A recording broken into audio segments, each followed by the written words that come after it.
wise as well as witty. This book is about deep, practical practice, as simple as it is complex, and therefore achievable for anyone who wants to go for it.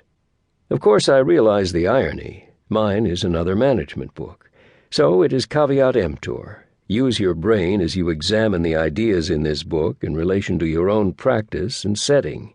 As a change leader, you can figure out whether its ideas pan out in practice, skipping the empty question of whether they ring true to theory. At the very least, my goal is to take the mystery out of complexity. Leadership is difficult because people are complicated and sometimes unmanageable. But you don't need fancy theory to tell you that. The answer, as we shall see, is much simpler, but not simplistic. The good news is that change leadership can be exercised effectively by anyone willing to learn a few core basics and then stick with them, getting better and better as they go. Practice-driven leadership, quite simply, is more accessible than theory-driven leadership. It takes us into the real world, where impressive empathy is more important than strategic plans, and where deliberate practice is the true hallmark of leadership.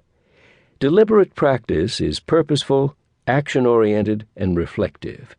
It involves what I have called motion leadership, leadership that causes positive movement forward. In essence, this book is about how you can become your own change leader.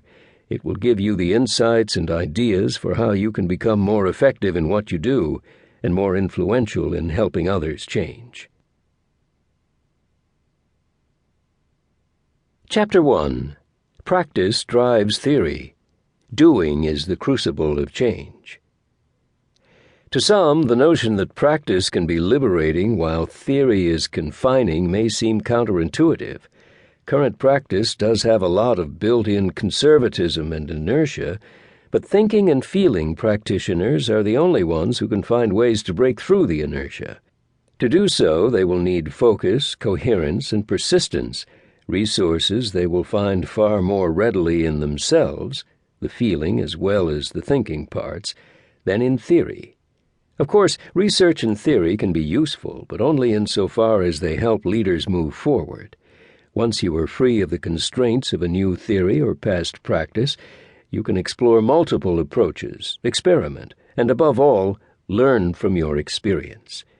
In this context, practice becomes a powerful tool for change. Another fundamental reason that we need to ground our learning in practice is the growing research on how the brain works. 4 findings stand out for our purposes. First, we are not always in control of our own thoughts because they come from the subconscious. Jacobs notes that fMRI scans of our brains show that our perceptions are a function of our feelings, desires, and memories, and at the risk of being redundant, these phenomena occur without our knowing that this is happening. Let's call these unpredictable inner drives. This means that learning about ourselves is a full-time job, and that we literally don't know ourselves unless we work at it. Chapter 5 furnishes some ideas and self-learning exercises to help us learn and refine ourselves on an ongoing basis. Second, if we are unpredictable and to a certain extent unaware of what motivates us, so is everyone else by definition. Therefore, as leaders, we need to have what I call impressive empathy and manage others by creating environments that help them learn and grow.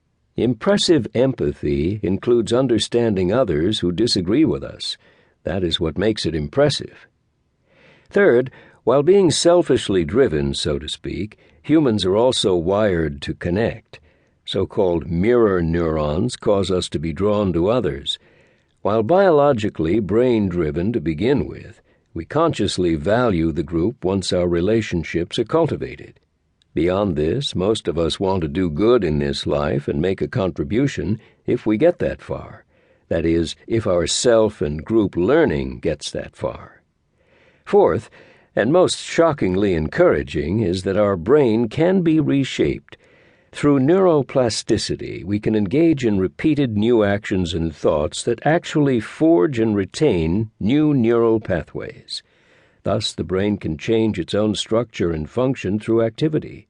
We can learn, for example, to become more empathetic through repeated practice to the point that